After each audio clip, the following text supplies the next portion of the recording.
Okay, so I am also recording today's orientation in case you love it so much, you want to go back and watch it again. But we will also include it on our website for anyone who was not able to participate today, so they can go back and watch it. So we're expecting about 30 participants today, which is really great.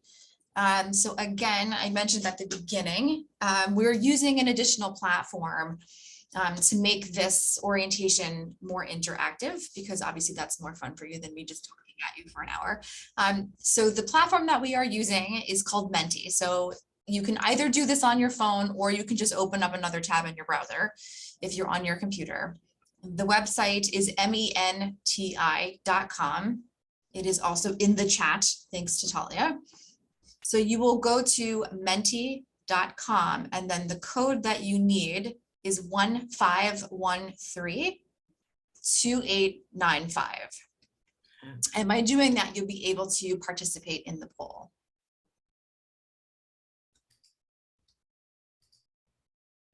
Okay, there's a few more people still logging in.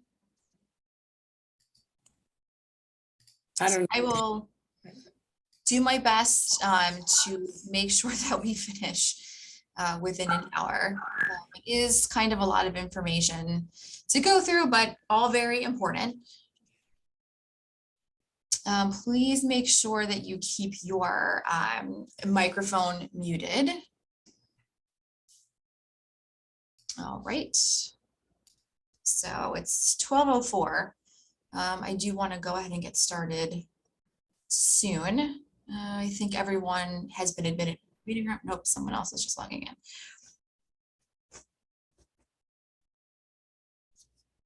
Okay, so it looks like we have everyone at the moment who was in the waiting room. So thank you, ladies, for joining us today for our first member orientation. We may do another one later on in the year. We try to do this at least once a year for our new members, but also for any women who are just interested in learning more about what JWF is and what we do. So just some housekeeping reminders. Please do keep your microphone muted unless you have a question. I'm happy to answer questions at any point during the presentation, and I'll also make sure to kind of check in periodically to make sure that you don't have any questions. As we mentioned at the very beginning a couple of times, this is an interactive orientation. You're welcome to keep your camera on or off, whatever you're more comfortable with. We are using an additional platform so that we can do some polling for today's orientation, which makes it more fun. The website for that and the code are in the chat. So you'll want to go to, it's menti.com. You can access this either through your phone, or if you want to open up another tab in your browser, you can do that. I'll also be sharing my screen. So the website is menti.com, and then there is a code that you have to put in to link to the presentation. And all of that information is in the chat. I promise it is not complicated. I know sometimes people get a little worried when I'm like, technology, but I promise it'll be fine. So we are at 12:06, so I do want to go ahead and get started. So I am going to share my screen. Okay. Let's not look at that one though, because that's jumping ahead. Okay. All right, ladies. Thank you for joining us. I hope that today's presentation will be comprehensive. Again, if you do have questions, just unmute yourself as we go through the presentation and feel free to ask questions. So welcome. I am Jennifer Krichka, CEO of JWF. I think everyone knows who I am by now. We're going to move ahead to the next slide. All right, so today's orientation will include, but Talia wants me to put the PowerPoint and not to share my full screen. I'm not sure why. I can't do that. Okay, this is the agenda for today. There's a lot of really fun topics. I'm not going to read through them. Again, it is meant to be as comprehensive as it can be. All right. That's just a fun photo. All right, so we're going to start with some background on the organization, our history, as it were. So JWF was originally founded as a fund under Jewish Federation of Palm Beach County in 2002. Our first $1 million gift occurred in, and we're going to get to the poll in a second, in 2000 blank blank, and we then became an independent nonprofit in September of that year. So last year we went through a strategic plan to really determine our focus and our goals for the next 3 to 5 years. And one of the key strategic priorities that came out of that was to determine a more specific focus for our work so that we could maximize our impact. And so for the next 3 to 5 years, we are specifically focused on economic security and empowerment for women and girls. This year, in just actually October, we launched our first formal annual campaign, which is called the Investing in Women Annual Campaign. And so far we have raised a little over $130,000, which is really, really wonderful. All right, so this is our first question, our first poll for today. So in what year did JWF become an independent 501c3? So you should be able to respond to this question through the, yep, there we go, through the menti.com. Again, if you logged in after I shared the information, it is in the chat feature. So you'll want to go to menti.com and put in the code so you can participate. And we'll just give everyone, I don't know, about 30 seconds.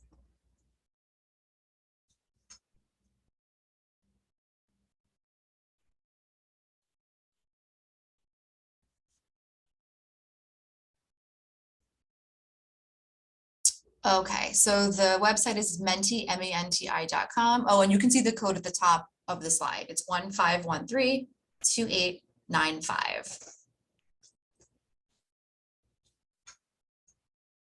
Okay, giving you 3 more seconds until the poll closes. All right, well, that's all the voting.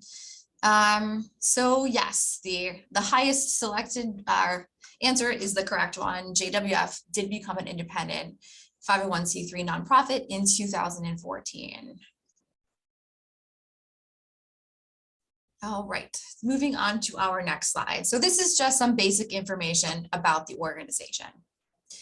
So we are a 501c3, we are a member-based organization. We are invested in improving the lives of all women and girls. So we are not exclusive to the Jewish community. We are focused on social change.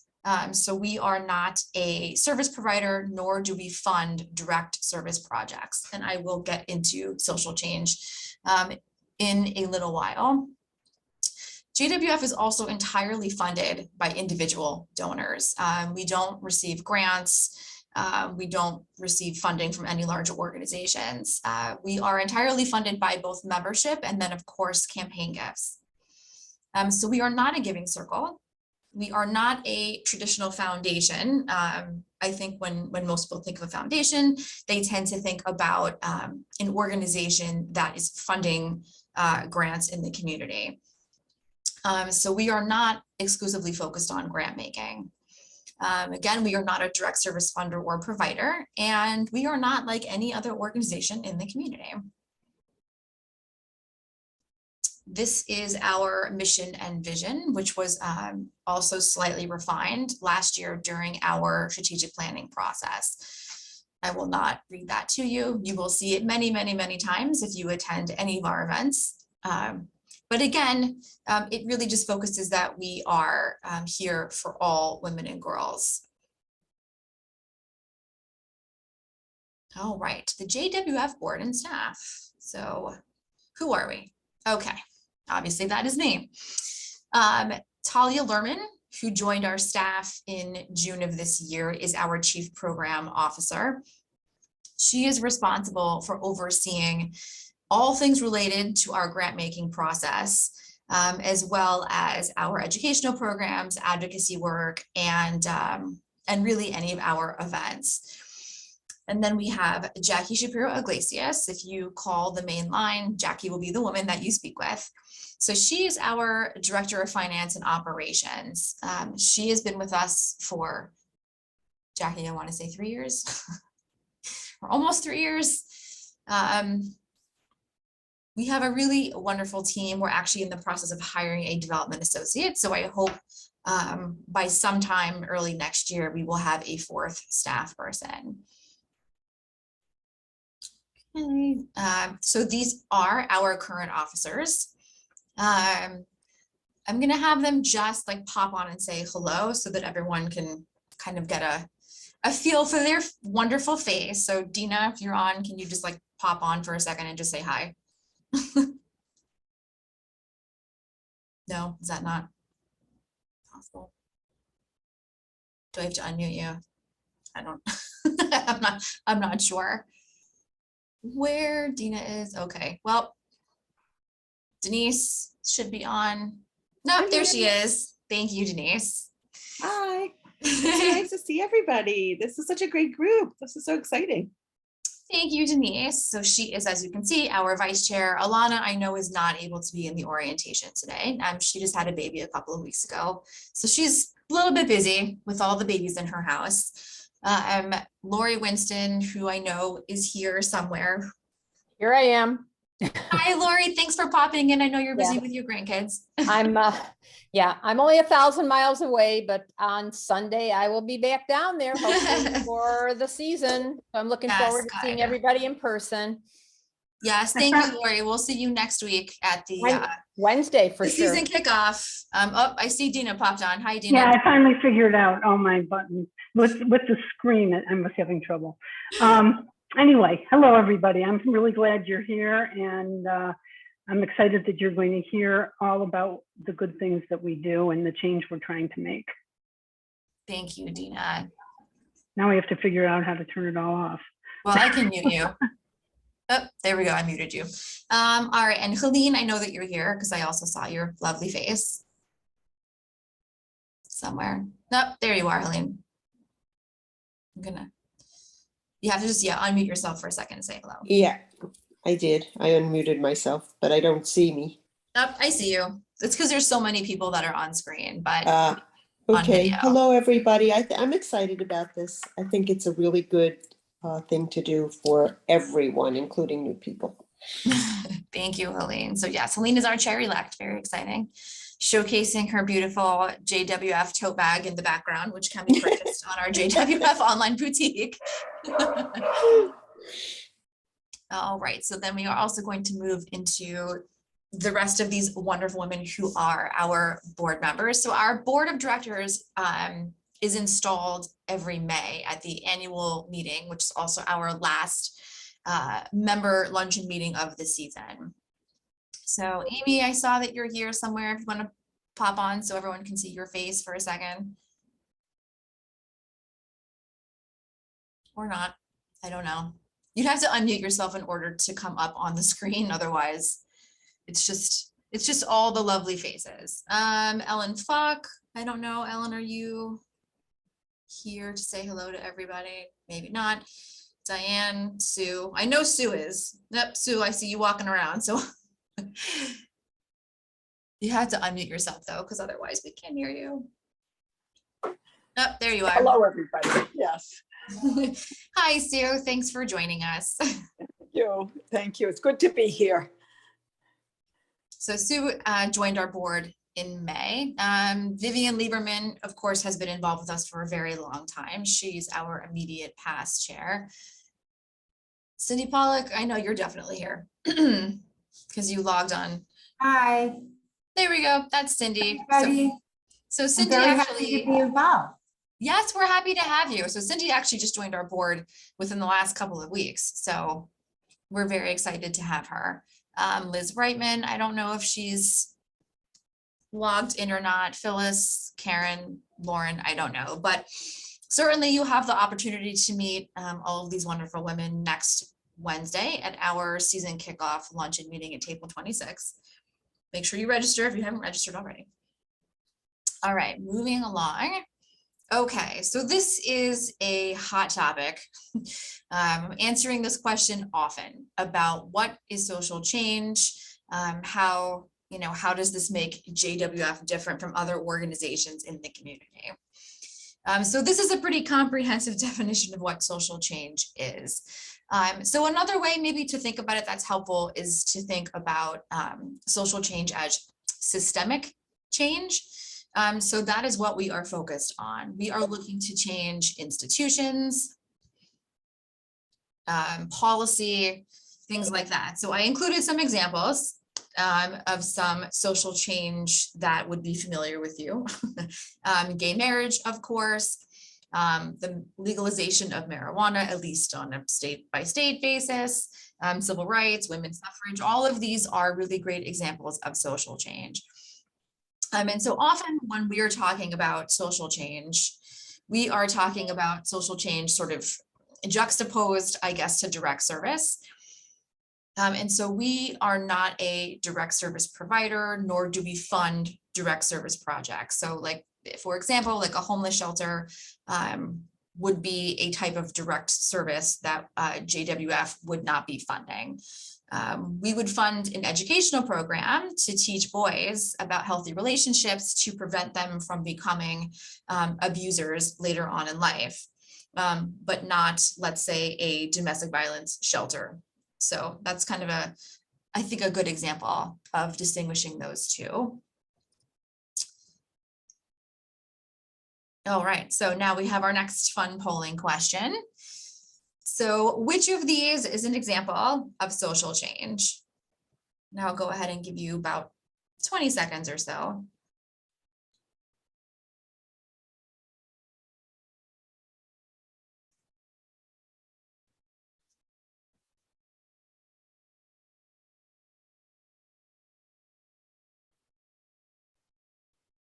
Oh, good. So far, everyone, I see.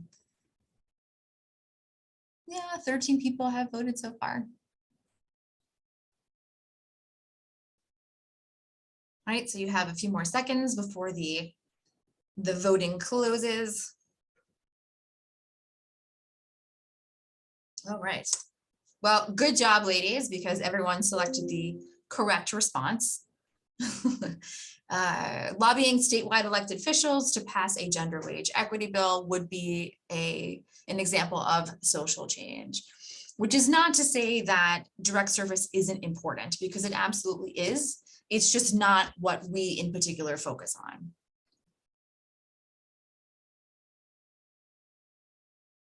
Okay, just a fun little slide there. I like to, add some other things in between all the other slides with information. All right, RBJ of blessed memory. All right, let's talk about JWF membership. But first, let's have another question. Okay, so just, I guess, out of like my own curiosity's sake, and just to kind of give a snapshot of who we are today, how did you learn about JWF, or how did you get involved with us?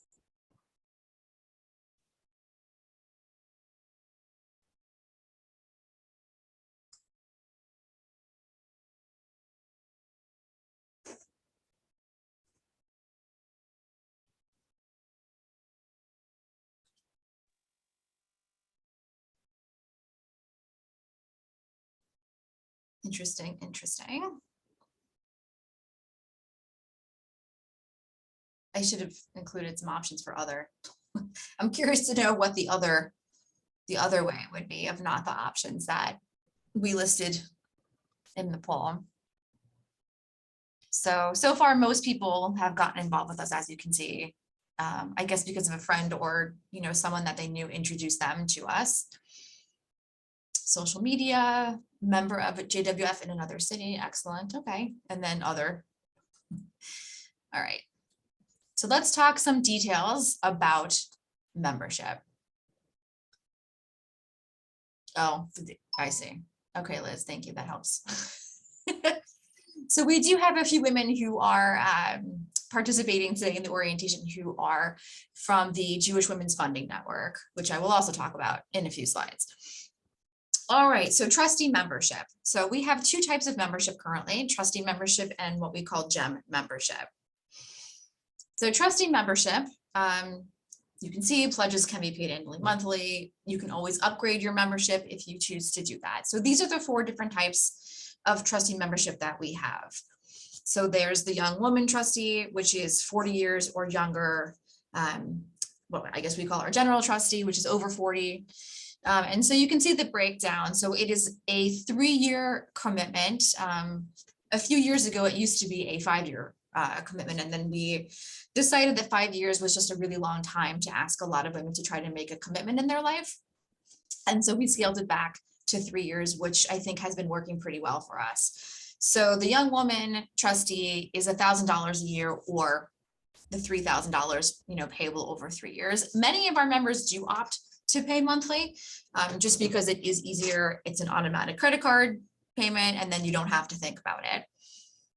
So an intergenerational trustee is essentially lifetime membership for you, and then for 3 other women who are in your family.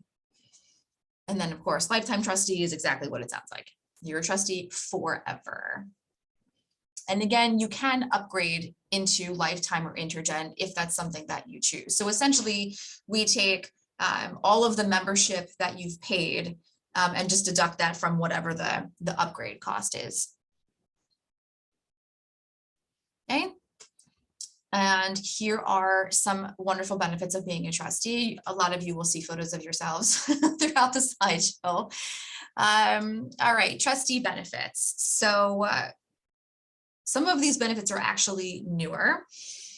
So we now have discounted tickets to JWF community events. Trustees have the ability to sit on any of our open committees. So that includes grants, advocacy. There are lots of committees that I will go through in a few slides. So access to the Jewish Women's Funding Network Force for Change annual conference. I will also talk about that in a few minutes, but we are part of a national network of Jewish women's funds. And one of the wonderful benefits of that is we have an annual conference where members and staff get together. So we do have members only education and advocacy trainings and workshops. Of course, you're part of this fantastic community of like-minded, wonderful women. And we think of you really as part of our JWF family. And trustees have voting rights. So periodically there are organization-wide issues that we do have members vote on. For example, at the February member luncheon meeting, we will present the recommended grants docket. And so trustees will be able to vote on officially the recommended docket from the grants committee. Okay. All right. I'm trying to read through questions in the chat like as I'm going through this. I'm not sure, Gail, I understand your question. So you may have to ask me. Okay, I'm going to move to the next slide. But again, feel free to just unmute yourself if you want to ask me a question. All right, so GEM membership is our newest membership program. We actually created this back in the springtime to have more accessible options for women who want to actively participate in JWF. So GEM stands for Give Every Month. And so these are monthly sustaining donors who commit to doing that for at least 12 consecutive months. All right, that's a very bright yellow. So these are the 2 types of GEM members that we have. So Pink Pearl are women who are 40 years or younger, and it's a minimum $36 monthly donation. And then our Purple Sapphires are women who are over 40, and that is a minimum $72 monthly recurring donation. Again, both require a 12-month commitment, and GEMs can upgrade to trustee membership at any point. So we would take whatever you'd contributed as a GEM and just add that to the $2,000 or $1,000 a year trustee membership. So the benefits of being a GEM, a lot of them are very similar to being a trustee. So GEMs are also included in members only education and advocacy trainings and workshops. GEMS can sit on these three committees: Advocacy and Education, Development and Outreach, and then our Professionals Network. So also discounted tickets to JWF community events. GEMS are also invited to sit in and observe in any of the grants committee meetings that we have. So even though GEMS cannot participate in the process in terms of voting and such, you are allowed to attend the meetings and at least observe the process, which is still a really great way to learn about grants and what it is that we do. And of course, we will have a separate GEM giving circle. Okay. Oh, another fun question. All right, so how many JWF members do you think that we currently have? Starting the clock.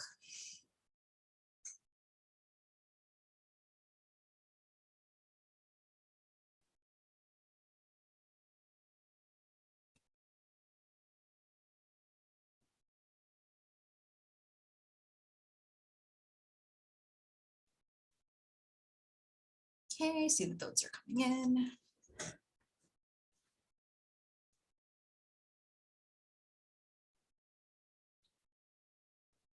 All right, a couple more seconds until we close the poll. Okay, of the 11 of you who participated in this question, the 6 of you who chose 100 are correct. We currently do have 100 members, which is really wonderful. Of course, we always want as many fantastic members as possible.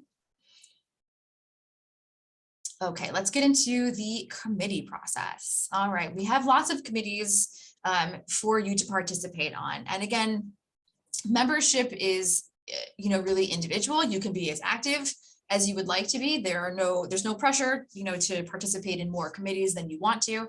But we certainly do encourage all of our members to at least maybe check out one committee meeting per committee, just to see if it's something, that might be for you. Right, so this is the list of all of our committees, and probably you received this list in the folder when you were learning about membership. I'm not going to read them all because we'll go through them individually. All right, so we're going to start with grants first. This tends to be one of our very, very popular committees, of course, because, another thing that sets JWF apart from other organizations is our inclusive grant making process. So as I mentioned, all trustees are able to participate on the grants committee, which means you are reviewing the applications, you are interviewing the organizations, and you are deciding which projects ultimately JWF is funding. So this is kind of a brief overview of how the grants process works. And we will have a grants education program in January that kind of goes through this process on a more granular level. But I did want to give you at least like a brief overview so you have some sense of how this works. So we send out a request for letters of intent or letters of inquiry in the summertime. Our cycle stays pretty much the same from year to year. So we generally open in June. Our grants committee meetings start in January, and then the voting is usually done at the member luncheon meeting in February. So it's kind of a long process. But we do, really try to put a lot of care and thought into how we do this part of our process, because it's your money. We want to make sure that, that we are investing in the best possible projects that will really have an impact for women and girls. So in the beginning, we have our LOI. Israeli organizations have to be invited to submit an LOI. We do like to screen them ahead of time just because it's a little bit more difficult to determine from afar, which organizations maybe are doing the best possible work. And so we do like to look at them ahead of time and then send them an invitation.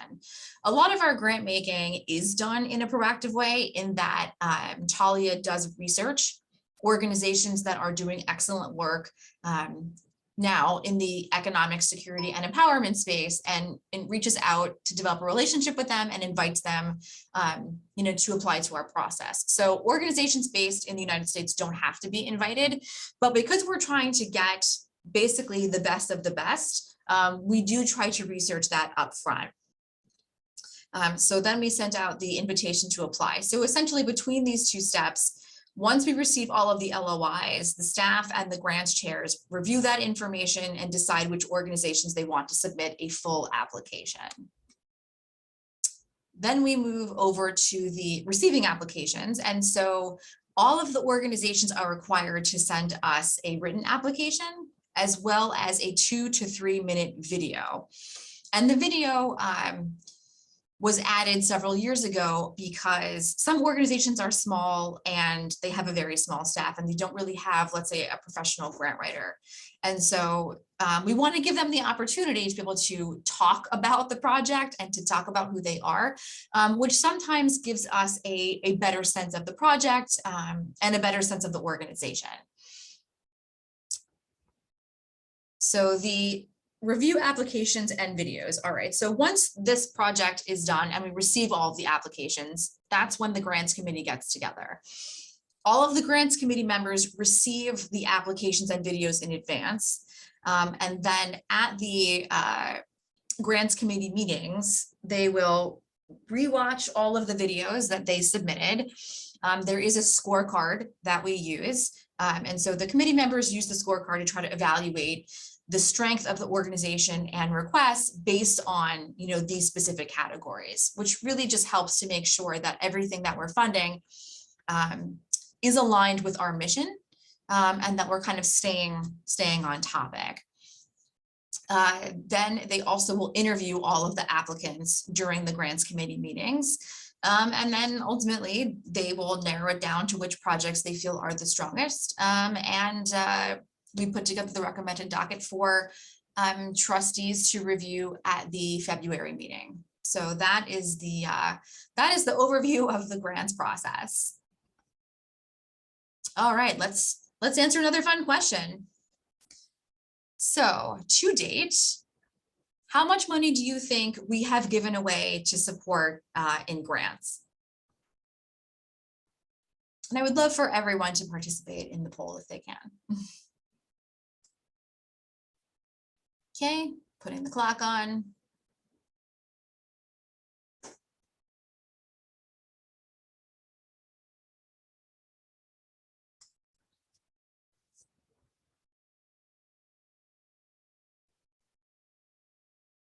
Okay, about 15 more seconds to respond.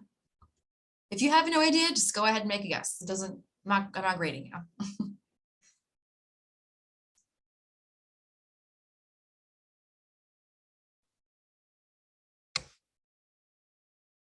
All right, and the voting is closed. Thank you to the 11 people who participated in that. All right, so I love this person who thinks we've given over $10 million. That would be amazing if we were able to give away that much money. And I'm really hopeful that someday we will hit the $10 million mark. So the 7 people who chose just over $3 million, that is the correct response. So to date, that is how much money we have given away. Our average grant cycle is $200,000 a year. And we actually only do multi-year support. So we fund every organization for at least 2 years at a time. And so we will fund project support, but we also do provide general operating support for organizations that are essentially feminist social change organizations. So if everything that they do fits within our mission, we will give them general operating support. If they have a project that fits within our priorities, but the rest of the work that they do is not necessarily aligned with our mission, then we will provide them project support. Okay, any questions about anything so far while I'm going through all this information? I know it is kind of a lot of information to process. All right, great. I guess I'm doing a good job of being very clear. So our Advocacy and Education Committee has gone through lots of iterations. And I think as of this year, our new focus is probably the best focus that we've had. So Liz Reitman is our current chair of this committee. And so the purpose of the Advocacy and Education Committee is to really focus on planning the members-only education and advocacy programs. but also they help advise these types of programs that are put on for the entire community. So they work with us on planning. We do partner with other community organizations as much as we're able to do that. Something that we are beginning to do as of this year and also next year is the statewide bill tracking. So we do feel it's important for us to know what's happening on a legislative level within the state of Florida. So we are not a partisan organization, but we are fully capable of being engaged in advocacy and policy without it having to involve partisanship. At some point, we would love to have a lobby day. We had talked about that, and then COVID, so obviously that is being pushed back. We do convene local statewide elected officials, usually through virtual panel discussions. And so we do actually have one coming up in January. We try to have 2 of these every season. Usually one is before session starts, and then usually the second one is after session is over, so that we kind of get a sense of, you know, what are they going to be voting on, and then what did they actually vote on, and what is the impact for women and girls in the state of Florida. Here are some coalitions that we are members of: the Jewish Community Relations Council, and then the Florida Hate Crime Coalition. And we were invited to join the Florida Hate Crime Coalition because gender and sexual orientation are not included in protected classes currently in the state of Florida. So as an example, if someone commits a hate crime against a woman because she's a woman, currently that is not considered to be a hate crime. And so we have been, you know, working as part of this coalition to try to change Florida policy around that. Other committees that we have, so the Finance Committee, it's pretty much what it sounds like. They monitor our income and expenditures. They review our statement of activities every month, and they also participate in quarterly investment calls that we have with US Bank. So they are the bank that manages all of our money. Our governance committee is actually a closed committee in that you have to be invited to participate in that particular committee. And so that oversees our board governed operational issues. So bylaws, nominating policies, things like that. The Grants Evaluation Committee, which is co-chaired by Helene Weingarten,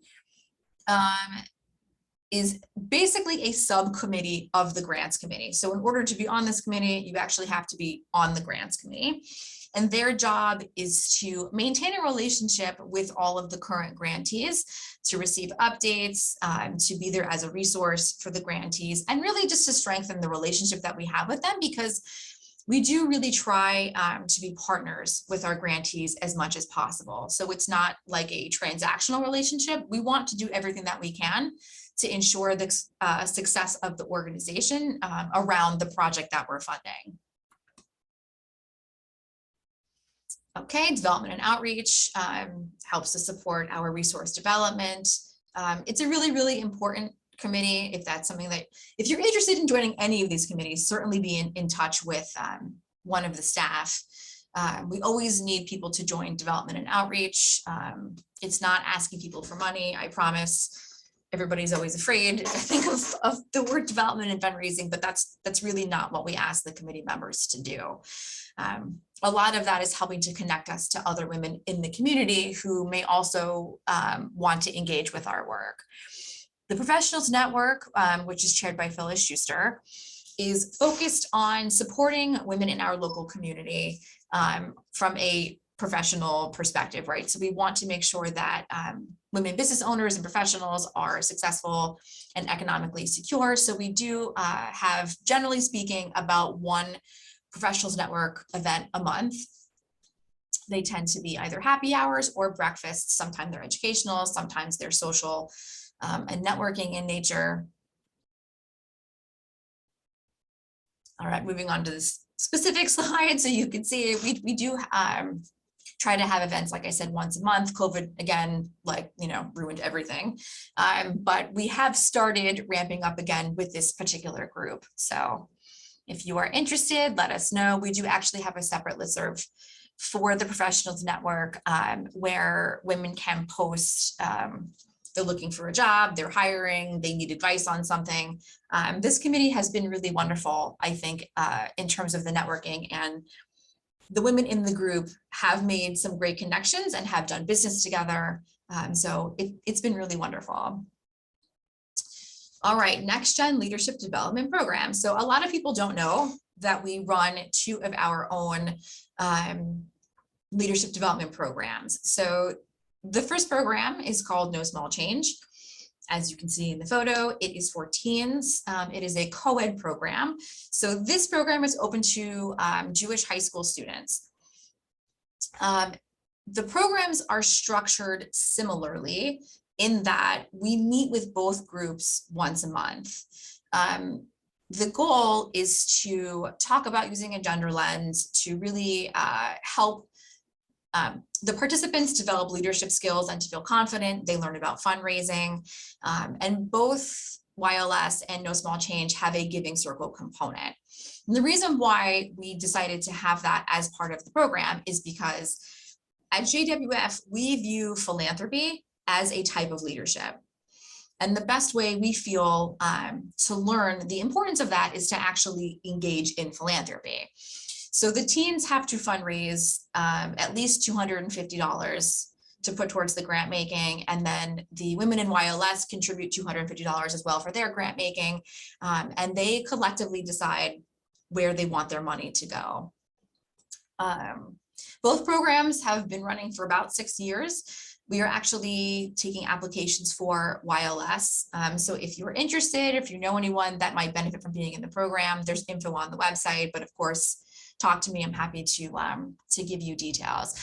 YLS is generally women who are in their early 20s to, I would say, early 40s. We meet once a month on Monday evenings here at the office, and we try really hard to provide leadership skills that women actually can use. So they're not, abstract. They're really valuable things that women can use every day. This is just a fun quote that I liked. So we're doing pretty well on time. Again, if anyone has questions, go ahead, jump in and ask me things. I hope you're not falling asleep. I can't see all of you, All right, memberships and affiliations. So JWF is part of the Florida Women's Funding Alliance and the Jewish Women's Funding Network, which I mentioned earlier. FWFA is a statewide organization comprised of both women's funds, but also donors who are interested in supporting advocacy work on behalf of women and girls. So we're actually a founding member of the organization. I am currently the co-chair. We have done some pretty great things, including funding a series of research reports on the status of women in Florida and the status of girls in Florida. And we have copies of that. It's also on our website. We do a lot of partnering with FWFA.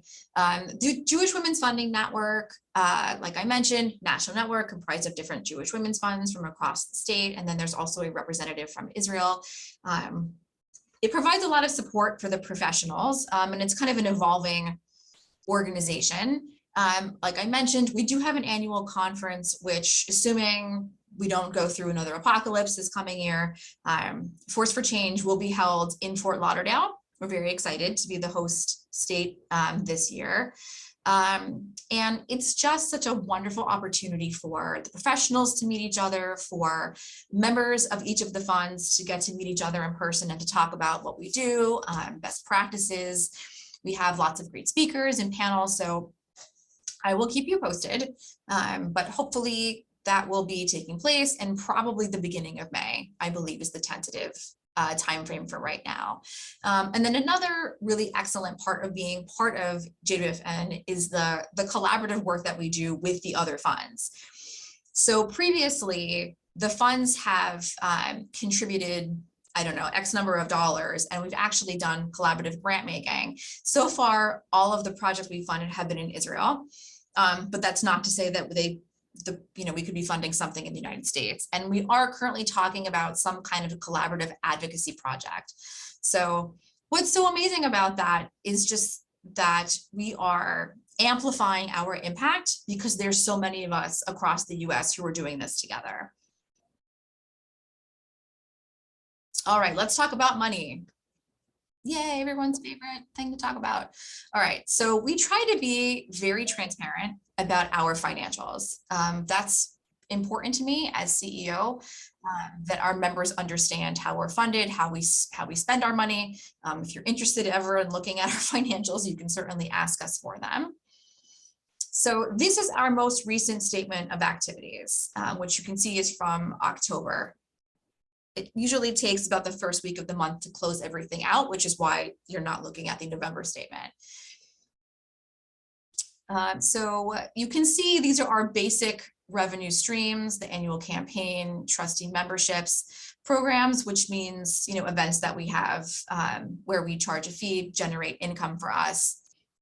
And then the administration line is a 5% distribution that we take from our investment account. So currently JWF does not have a formal endowment, but we do have an investment account that we do treat currently as an endowment. And so at the very beginning of the fiscal year, which for us is July 1st, we do take a 5% distribution. So that is what this line here refers to. You can see these are our expenses. So administration, which of course basically is salary, the office, keeping the lights on, pencils, everything that allows us to do the work that we do. I'm happy to have a conversation at some point if you're interested in talking about overhead. That is a fun word people like to bring up. And I'm going to be honest with you, I think that it's a little bit more nuanced than a lot of donors recognize, because we're not a service provider. What we do is not program based, in that we're not giving things out for program services. And so essentially what is being funded are the staff to do the work, right? So it's the staff and then the grant making. And if you're interested in getting into the weeds on that, we can certainly have a separate conversation about that. These are the current numbers for what we have in our accounts. So we have a checking account, which is how we operate on a day-to-day basis. The investment account, like I mentioned, and then the designated account are, so these funds are from donors who, which I guess seems obvious by the word designated, specifically asked that their gift go towards a certain project. And so much of this is no small change, is our teen program. We do have a donor who supports that on an ongoing basis, actually 2 donors. And then the Young Women's Fellowship, which I have not talked about, but that's what this line is. And so anytime we receive a designated gift, we do put it into this sub account so that it does not get commingled with our other finances. So you can see this is where we were as of yesterday. So these numbers are current. We have almost 2.9 total in assets. Questions about any money related things?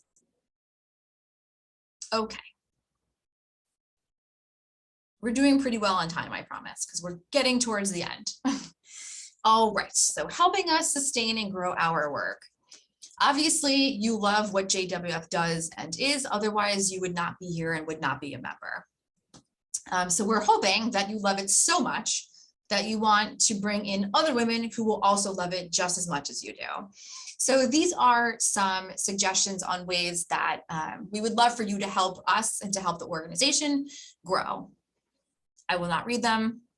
You can see them. I'm happy also to send you the copy of the slideshow to look at this later.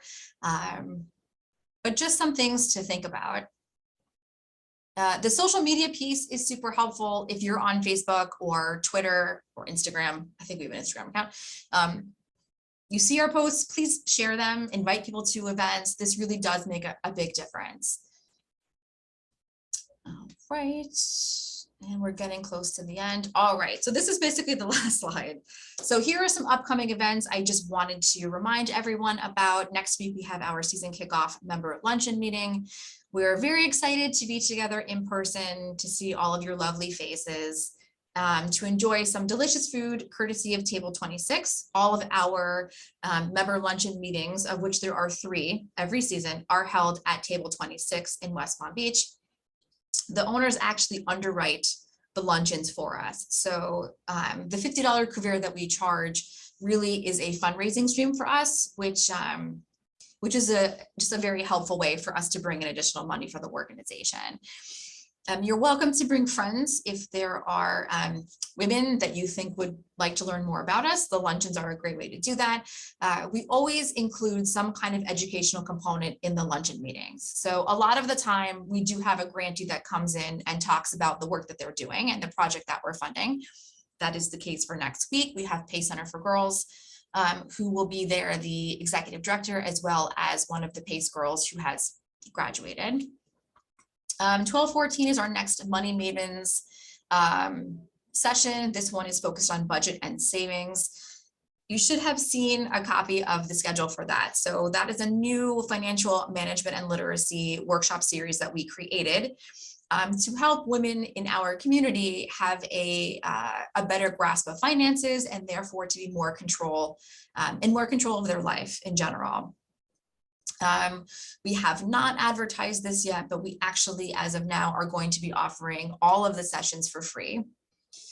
So please, if you know anyone who could benefit from participating, share the information with them. You yourself may be interested in participating. You can never know too much about money.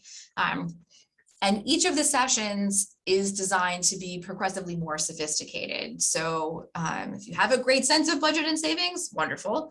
But perhaps you want to learn more about estate planning. So we do have different topics throughout the year. That information, like everything else, can be found on our website. On the 15th, we are doing a site visit, a grantee site visit at PACE Center for Girls in West Palm Beach. There's limited space available because of COVID and a variety of other things, but I do believe there are a couple more spots that are still available. So again, you could register for that on our website. And then I wanted to include our March 9th Investing in Women Luncheon. So that is really our one fundraising event for the season. It will be at the Kravis Center. We have our featured speaker is Chef Michelle Bernstein. You may be familiar with her. She lives in Miami, lots of restaurants, really wonderful. It's such a good event, and it really does help us raise a pretty large percentage of our budget every year. So the save the dates are actually going out in the mail this week. So be on the lookout for those. And then if you ever want to view our calendar on our website, here is the link. jwfpalmbeach.org/events. Basically, all of the information about the organization can be found somewhere on the website. So if you have not yet spent any time looking at it, I definitely encourage you to do that. Talia is also including a link in the chat so you can pull up upcoming events. And that concludes basically the orientation. So I do have one more fun poll. Just, so I know if today was helpful or not, if you wouldn't mind responding to this question about how much you learned from today. I encourage everybody to answer this question, not just the 11 people who answered the last question.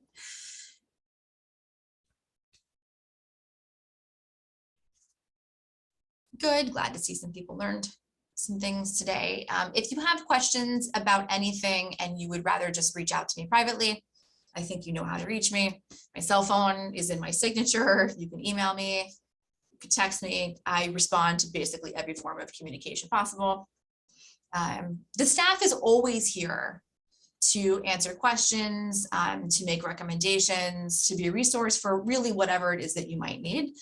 So please do feel comfortable reaching out to us at any point. Also, the board members are always happy to answer questions. So certainly you can be in touch with them. Again, I will share the presentation with everyone so that you can go back through it yourself because you loved it so much. All right, well, I didn't put on a timer, but Jennifer? yes. Can I just ask you one question? It's Yeah, Cindy. Cindy, go ahead. What time is the PACE Center site So we are meeting there around 10 after 11 in the morning. And the site visit itself is from 11:15 to 12:15. Okay, And we are also doing a holiday gift drive for the girls at PACE. So they serve approximately 100 girls a year. And so we did send out a wish list on Amazon.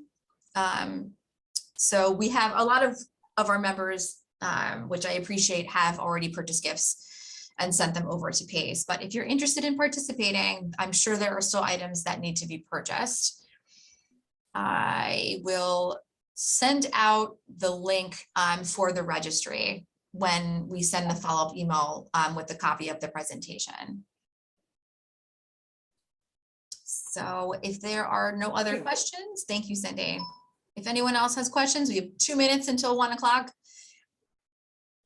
Otherwise, I want to say thank you again for being with us Jennifer? today. Yes, yes. It's Gail Greenberg. Hi, Gail. I see Hi, you. how are you? Thank you very much. I, at some point, would like a little more clarity. It's not in my head yet on the definition difference between social change, systemic social change Mhm. versus direct service. Because, Sure. you know, Living Tree, I can't remember the Living Circle doesn't do some overlap with this, as I understand it. So Okay. thank you. Sure. Thanks. For Sure. the I'm always happy to presentation. clarify the social change piece. And Gail, I can follow up with you separately, but just like as a quick response before you sign off. So one way that I think might be helpful to understand social change is to think about prevention. So prevention and then intervention, right? So social change projects are really designed to address some kind of serious social issue in a long-term systemic way, which is why things like advocacy and policy are good examples of social change, because obviously that's going to have the largest impact for the most number of women. So hopefully that makes sense. So educational programs, advocacy work, those kinds of things are really good examples of social change. But again, if anyone else wants me to talk more about that, certainly happy to do that. You can be in touch with me anytime. And Gail, I will follow up with you separately. Sorry, Jennifer, can I say Thank one thing you. with Denise? Yeah, Denise, go ahead. I see you. Sometimes I think that the social change for me has a lot to do with a bigger picture. Okay. And it's looking at how we can really make a difference from a long-term perspective. It isn't necessarily somebody needing something specifically today. We're not necessarily not holding immediate. someone's hand to help them today, but we're looking at a bigger Right. picture to how we can help them today, tomorrow, and in the future. That's how I look at it Yes. for myself. No, yes, that is I think a good way to think about it, right? So we're not looking to serve immediate needs. We are really looking for long-term. So thank you, Denise, for that. All right, ladies, thank you so much for being here and for spending an hour with us today. I appreciate it. Wishing you all a very happy Hanukkah again. And we hope to see you next week at the luncheon meeting. So stay thank you, well. Jennifer and everybody. Bye, Cindy. Bye, thank you. Bye.